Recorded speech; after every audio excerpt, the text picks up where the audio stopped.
Hello everyone, welcome to my YouTube channel English literature June. आज के video में हम लोग द फ्लाई जो कि विलियम ब्लैक की काफ़ी फेमस है उसके बारे में पढ़ेंगे। तो वीडियो शुरू करते हैं। वीडियो जो है काफ़ी इजी लैंग्वेज में होगा। वीडियो के थ्रू अगर आपका हेल्प होता है, वीडियो आपके सिलेबस का है, तो प्लीज़ आप लोग वीडियो को लाइक करना, चैनल को सब्सक्राइब करना और कमेंट करके बताना वीडियो को कैसा लगा। तो वीडियो शुरू करते हैं। The fly is a very short poem. जो फ्लाई है काफ़ी बहुत ज़्यादा शॉर्ट पोएम है। अगर आप यहाँ पे स्क्रीनशॉट देख पा रहे होगे कि कैसे इस पोएम को लिखा गया है। Written by a great poet William Blake, जिसको कि लिखा गया है एक महान पोएट विलियम ब्लैक के द्वारा।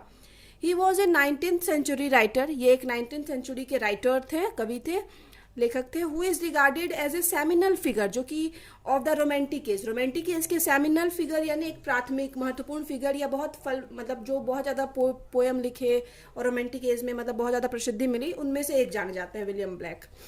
He is mostly known for his lyric poem. Mainly जो अपने लिरिक पोएम के लिए जाने जाते हैं, कौन कौन सा, जो कि काफ़ी फेमस है। Song of innocence and song of experience, ये दोनों काफ़ी फेमस है। ये क्या है, पोइट्री का कलेक्शन है, मतलब जिसमें ढेर सारा पोएम लिखा हुआ हो।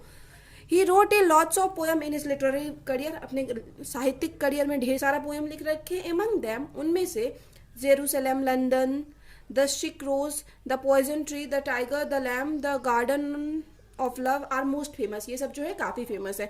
इससे पहले मतलब ये विलियम ब्लैक की हम सेकेंड पोएम अपलोड कर रहे हैं, द फ्लाई। इससे पहले हम एक बस लंदन पे वीडियो अपलोड कर रखे हैं, जो कि विलियम ब्लैक का पोएम है, वो भी काफ़ी अच्छा पोएम है।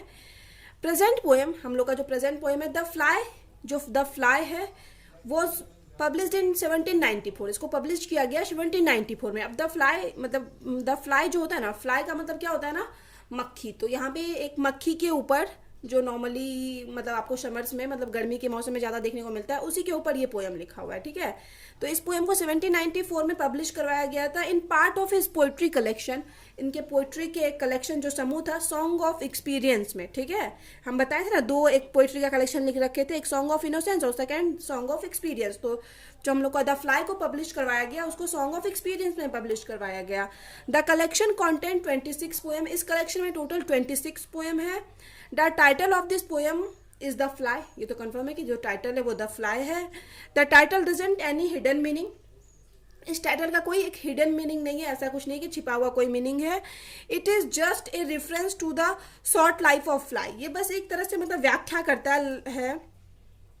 फ्लाई के छोटे लाइफ को दिखाता है, मतलब मक्खी जो है उसके एक छोटे लाइफ को दिखाता है, शॉर्ट लाइफ को दिखाता है।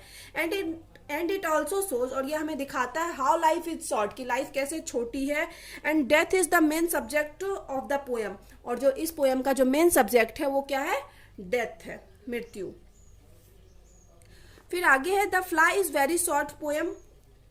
जो फ्लाई है काफ़ी शॉर्ट पोएम है। आप स्क्रीनशॉट में देखने से आपको पता ही चला होगा, पहले ही मेंशन किए थे screenshot. Consisting of 5 short stanza, जिसमें कि 5 शॉर्ट स्टांजा है, जो अभी आपको मतलब क्लियर हो पा रहा होगा। फिर से स्क्रीनशॉट में 5 स्टांजा है, बहुत छोटा छोटा है। Each stanza has 4 short line. सारे स्टांजा में 4 शॉर्ट लाइन है। The structure of this poem focus on the message Blake is trying to convey. ये जो पोएम का पूरा स्ट्रक्चर है ना, उस मैसेज को मेनली दिखाता है, जो पोएम के थ्रू जो विलियम ब्लैक जो ऑथर देना चाहते हैं ना, मेनली उस पोएम को दिखाता है। मतलब शॉर्टनेस, लाइफ की शॉर्टनेस, इसलिए पोएम भी शॉर्ट मतलब छोटा छोटा लिखा गया है, बहुत कम लेंथ का, बहुत मतलब कम वर्ड का यूज किया गया है।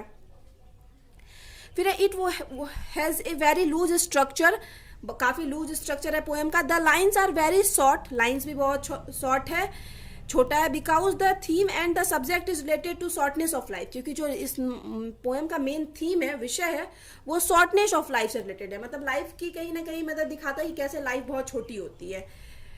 द फर्स्ट स्टांजा, जो पोएम का पहला स्टांजा है, डिस्क्राइब्स एन इनोसेंट फ्लाई। एक इनोसेंट, एक मासूम सी फ्लाई को डिस्क्राइब करता है, मक्खी को। Being thoughtlessly killed by human being, जो कि बीइंग मतलब मारी जाती है, थॉटलेसली मतलब बिना अचानक से उसको मार दिया जाता है एक ह्यूमन बीइंग के द्वारा। The second, compare a man to a fly. Second line में एक मैन को कंपेयर किया गया फ्लाई से, and a fly to a man. और एक मक्खी से, पहले तो इंसान को कंपेयर किया गया है और इंसान को मक्खी से कंपेयर किया गया है। The third and the fourth explains, third और फोर्थ जो स्टांजा है उसमें एक्सप्लेन किया गया है how flies and humans are same, कि कैसे मनुष्य और फ्लाइज यानी मक्खी जो है और ह्यूमन है, जो वो दोनों सेम है। And fifth affirms that man is indeed like a fly. और फिफ्थ तो मतलब ये चीज़ दृढ़ता से मतलब कंफर्म कराता है कि जो मनुष्य है वो एकदम फ्लाई की तरह होता है, मक्खी की तरह होता है। इन द फर्स्ट स्टांजा में एक्सप्लेन किया गया दैट कि ऑन ए सनी डे, एक गर्मी का दिन है, a little fly enjoying the warm weather, एक छोटी सी मक्खी है जो अपना मतलब गर्मी के मौसम को नॉर्मली इंजॉय कर रही है, अनोइंगली एनॉयज द पोएट, और वो अनोइंगली यानी जाने अनजाने क्या करती है, एनॉयज यानी पोएट को परेशान कर देती है। जैसे गर्मी के मौसम में नॉर्मली आपको कहीं भी मतलब ज़्यादा मक्खी देखने को मिलती होगी, तो वही वो पोएट को परेशान कर देती है एक मक्खी, थोड़ा मतलब आसपास इधर उधर आ जाके। The poet without a single thought, poet बिना मतलब कोई भी एक मन में विचार लाए, बिना कुछ सोचे, immediately kills the fly, immediately उस फ्लाई को क्या कर देते हैं, मार देते हैं मक्खी को, विथ हिज हैंड, अपने हैंड से। ठीक है, जैसे कोई भी मक्खी जैसे आसपास उड़ रही हो, पोएट चाहते भी नहीं है कि हम उसको मारे, लेकिन जैसे ही मतलब वो उसको फ्लाई को हटाने की कोशिश करते हैं, उसी कोशिश में वो मार देते हैं, बिना कुछ सोचे, बिना कुछ मतलब वैसा कुछ इंटेंशन के। He hadn't the intention to kill, उनका कोई इंटेंशन नहीं था कि वो उस फ्लाई को, मक्खी को मारे, but when he was disturbed, लेकिन जब वो डिस्टर्ब हुए उस फ्लाई के जरिए, his reflex reacted so fast, तो उन फास्ट देन हिज थॉट, तो उनके थॉट से पहले भी क्या रिएक्ट किया, रिफ्लेक्स यानी अनैच्छिक क्रिया होती है ना, नहीं चाहते हुए भी क्रिया। जैसे अगर हाथ को अपने आग के पास ले जाते हैं तो नहीं चाहते हुए भी क्या होता है, जैसे ही आग के पास गया या कुछ गर्म के पास गया तो उस टाइम अनैच्छिक रिफ्लेक्स हो जाता है, मैं तुरंत हम हाथ हटा लेते हैं, या सुई चुभ गया तुरंत हाथ हटा लेते हैं, तो ये नहीं चाहते हुए भी वो उस टाइम ये काम हो जाता है। उसी तरह पोएट मतलब उस मक्खी को नहीं मारना चाहते थे, फिर भी पोएट का हाथ उठ गया और बिना कुछ सोचे समझे पोएट उसको मार देते हैं, मतलब अपने थॉट से भी ज़्यादा फास्ट वो उस टाइम मूवमेंट किए, एक्शन लिए, एंड किल द फ्लाई, और फ्लाई को मार दिए। उसके बाद इन द सेकेंड स्टांजा, अब दूसरे स्टांजा में पोएट एक्सप्लेन्स, पोएट बताते हैं that after murdering the fly को मारने के बाद द पोएट्स हर्ट रिपेंट्स, अब पोएट के हर्ट्स में रिपेंट्स यानी पश्चाताप, बुरा लग रहा है पोएट को, and start thinking in a different angle, और एक अलग तरीके से पोएट सोचने लगते हैं। He ask isn't I am too a fly like you, वो सोचते हैं कि क्या मैं भी, मतलब उनको मन में क्वेश्चन आता है क्या पोएट भी एक मतलब फ्लाई की तरह है। ही कंटिन्यूज आस्किंग हिमसेल्फ, वह खुद से प्रश्न करते रहते हैं, मतलब खुद से पूछते हैं, isn't the fly a man like me, कि फ्लाई क्या इंसान नहीं हो सकता है मेरे अंदर, मेरे जैसा, जो मक्खी है वो मेरे जैसा इंसान नहीं हो सकता। ही फील्स द फ्लाई, वो अनुभव करते हैं, a life similar to him, वो अनुभव करते हैं कि जो मक्खी थी उसके पास भी एक लाइफ था, जैसे पोएट के पास अपना एक लाइफ है ना, उसी तरह मक्खी की भी एक लाइफ थी। He had ended it's life, और जो पोएट है उसको क्या कर दिया, एंडेड यानी खत्म कर दिया उस मक्खी की लाइफ को, मतलब किसी की जान ले ली है। पोएट यहाँ पे खुद को कंपेयर किए हुए हैं उस मक्खी से, फ्लाई से। इन द थर्ड स्टांजा, अब तीसरे स्टांजा में the poet compares this incident to man's death, poet इस इंसिडेंट, इस घटना को कंपेयर करते हैं एक इंसान के डेथ से। Death accuse a man on an unknown death, किसी इंसान का भी डेथ मतलब पता नहीं होता है किसी को कब होना है, अननोन डेट रहता है, पता नहीं होता है पता date, but it happen so sudden, लेकिन ये होता है अचानक से होता है। वन नोज, कोई नहीं जानता, who is taking away man's life, की जो इंसान का जो मृत्यु होता है तो वो मैन के लाइफ को कौन ले जाता है। जैसे पोएट तो मतलब अभी मक्खी की जिंदगी को मतलब पोएट ही लिए, जान लिए, तो ये इंसान का जान कौन ले लेता है, कैसे मृत्यु होती है। द पोएट सेज, पोएट कहते हैं, ही एंजॉय हिज लाइफ, कि अपनी लाइफ को वो एंजॉय करना चाहते हैं, सिंगिंग, डांसिंग, ड्रिंकिंग, ये सब करने में। He enjoy his life, someone takes away his life, वह तब तक अपने लाइफ को एंजॉय करना चाहता है जब तक कोई और उनके लाइफ को ले नहीं चला जाता। Very similar to his thoughtless hand killing a fly, जैसे कि उसी तरह जैसे कि एक मक्खी जो अपना लाइफ एंजॉय कर रही थी, मतलब गर्मी में इधर से उधर भटक रही थी, उसको पता भी नहीं था कि वो मरने वाली है, लेकिन उसकी मतलब उसी टाइम मृत्यु हो गई। तो पोएट भी चाहते हैं, बोलते हैं कि उनके साथ ऐसा ना हो कि बिना कुछ सोचे समझे अचानक से उनकी मृत्यु हो जाए, मतलब थॉटलेसली, जो डिसाइड भी ना हो किया गया हो। तो इस वजह से पोएट क्या कहते हैं ना कि मतलब वो एंजॉय करना चाहते हैं लाइफ को।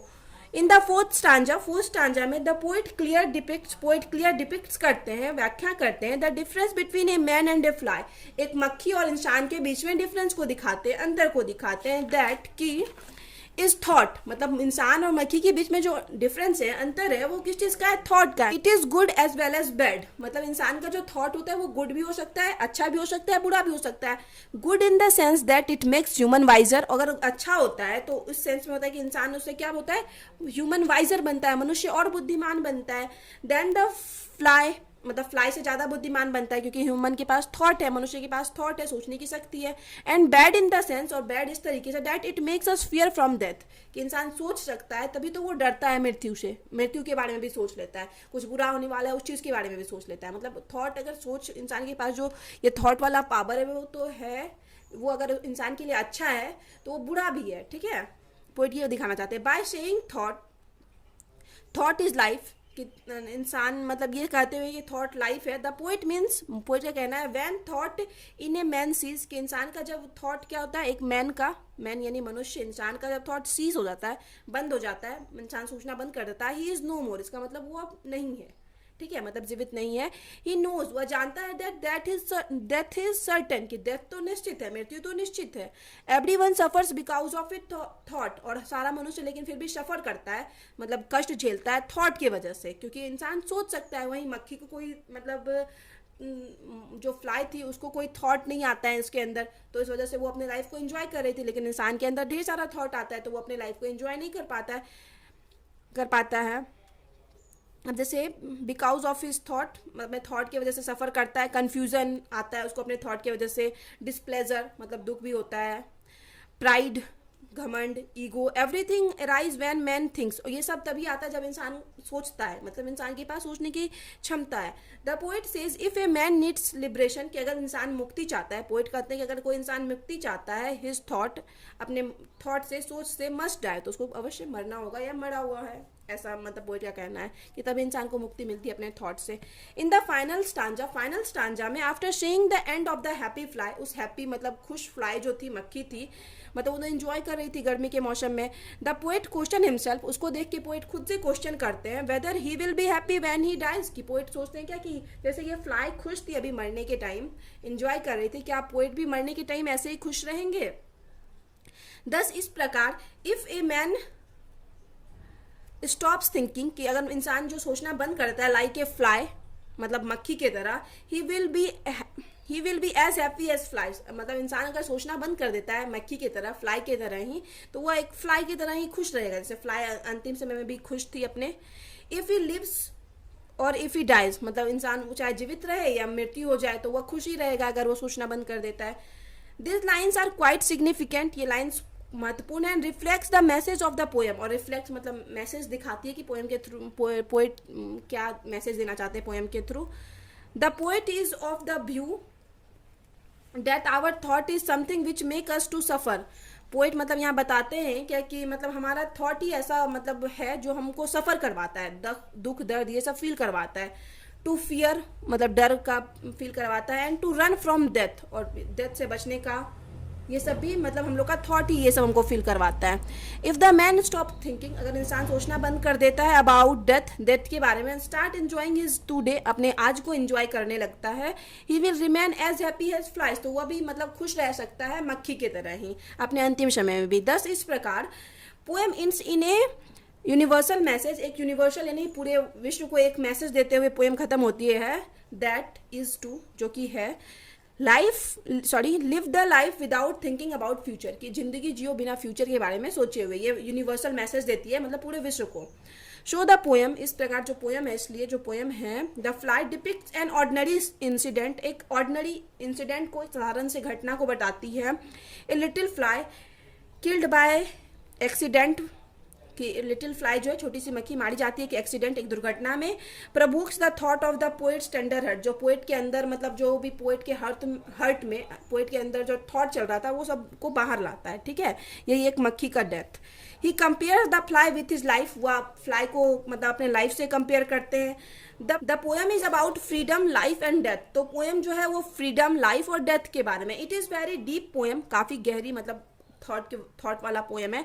दैट टीचेज अस, जो हमें सिखाता है man kinds many important lessons revolving around death, कि ये मनुष्य को, मानव जाति को ढेर सारा लेसन सिखाता है, पाठ सिखाता है।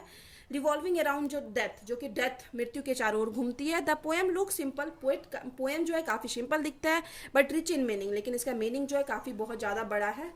तो यहाँ पे वीडियो खत्म होता है। वीडियो अगर आपको अच्छा लगा, आपके लिए हेल्पफुल है, तो प्लीज़ आप लोग वीडियो को लाइक करना, चैनल को सब्सक्राइब करना और कमेंट करके बताना वीडियो को कैसा लगा। मिलते हैं नेक्स्ट वीडियो में नेक्स्ट टॉपिक के साथ।